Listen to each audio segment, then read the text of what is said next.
wabarakatuh. Perkenalkan, nama saya Pipit Oktaviani sebagai staf legal dari Lembaga Bantuan Trading yang didukung oleh PT Pelatihan Profit Internasional.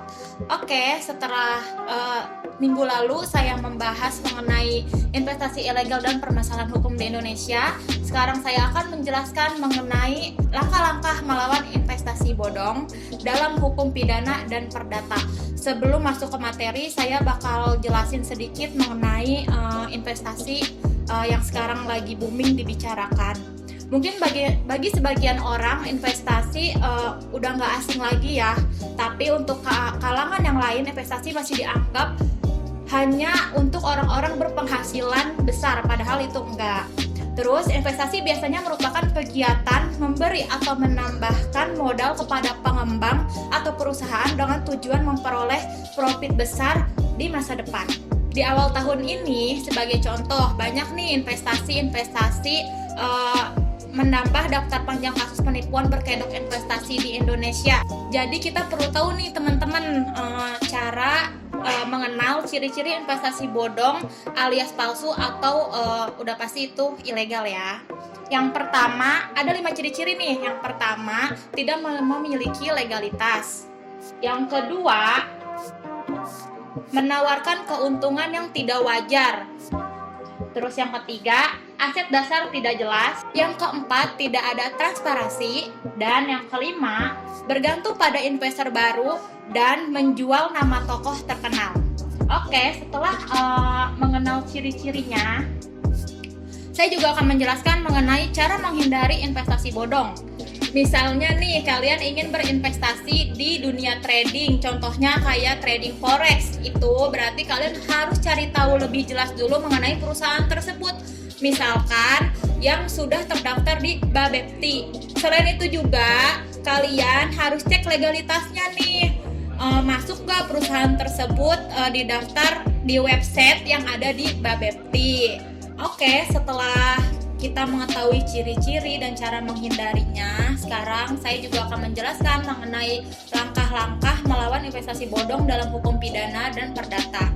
Dalam dunia investasi, pasti masih banyak nih masyarakat yang masih awam dalam melawan langkah-langkah investasi bodong, baik itu dalam segi hukum pidana maupun hukum perdata. Untuk itu, ulasan mengenai langkah melawan investasi bodong akan saya jelaskan. Yang pertama, dari tindak pidana penipuan, yaitu masuk ke hukum pidana. Tindak pidana penipuan, apapun kedok yang digunakan, termasuk kedok investasi, diatur dalam pasal 378 Kitab Undang-Undang Hukum Pidana yang berbunyi, barang siapa dengan maksud untuk menguntungkan diri sendiri atau orang lain secara melawan hukum dengan tipu muslihat ataupun rangkaian kebohongan menggerakkan orang lain untuk menyerahkan barang sesuatu kepadanya atau supaya memberikan hutang maupun menghapus piutang, diancam dengan karena penipuan dengan penjara paling lama 4 tahun. Menurut R. Susilo dalam bukunya Kitab Undang-Undang Hukum Pidana serta komentar-komentarnya lengkap dengan pasal demi pasal menjelaskan penipuan itu bekerjanya seperti membujuk orang supaya memberikan barang, yang kedua membuat utang atau menghapus piutang, yang ketiga maksud pembujukan itu ialah hendak menguntungkan diri sendiri atau orang lain dengan melawan hak. Yang keempat, membujuk itu dengan memaksa. Yang kelima, menggunakan nama palsu, keadaan palsu, akal cerdik, tipu muslihat, atau karangan perkataan bohong.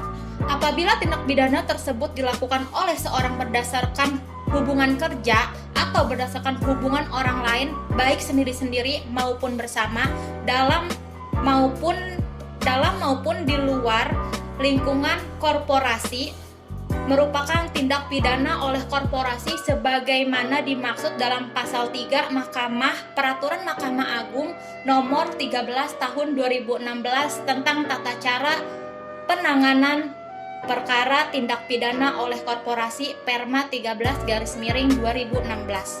Sedangkan kalau dilihat dari hukum perdatanya, kalian bisa nih membuat ganti kerugian atas tindak pidana korporasi tersebut. Caranya yaitu Misalkan kerugian yang dialami oleh para investor yang telah menyerahkan uangnya dapat diminta kerugian sebagaimana dalam pasal 20 Perma nomor 13 tahun 2016 yang berbunyi kerugian yang dialami oleh korban akibat tindak pidana yang dilakukan oleh korporasi dapat diminta ganti rugi melalui mekanisme restitusi menurut ketentuan perundang-undangan yang berlaku atau melalui gugatan perdata. Adapun penjelasan mengenai permohonan ganti rugi secara perdata dalam banyak kasus investasi, kamu beranggapan bahwa jumlah korban yang menderita kerugian tidak hanya beberapa orang kan? Jadi banyak orang masing-masingnya telah membuat janji secara tertulis dengan pihak korporasi tersebut. Oleh sebab itu, permohonan ganti rugi dapat didasarkan pada gugatan one prestasi atau cedera janji yang menimbulkan kewajiban bagi debitur korporasi untuk mengganti biaya kerugian akibat telah dinyatakan lalai memenuhi perikatan seperti yang diatur dalam pasal 1243 Kitab Undang-Undang Hukum Perdata. Dan permohonan ganti kerugian ini dapat dilakukan dengan mengajukan gugatan perwakilan kelompok atau class action. Oke, di sini juga saya menggunakan dasar hukum dari Kitab Undang-Undang Hukum Pidana, Hukum Perdata, serta Peraturan Mahkamah Agung Nomor 13 Tahun 2016 juga tentang tata cara penanganan perkara tindak pidana oleh korporasi. Cukup sekian penjelasan mengenai langkah-langkah melawan investasi bodong. Kalau kalian suka video ini, jangan lupa untuk di-like, komen, sama subscribe ya. Terima kasih. Wassalamualaikum warahmatullahi wabarakatuh.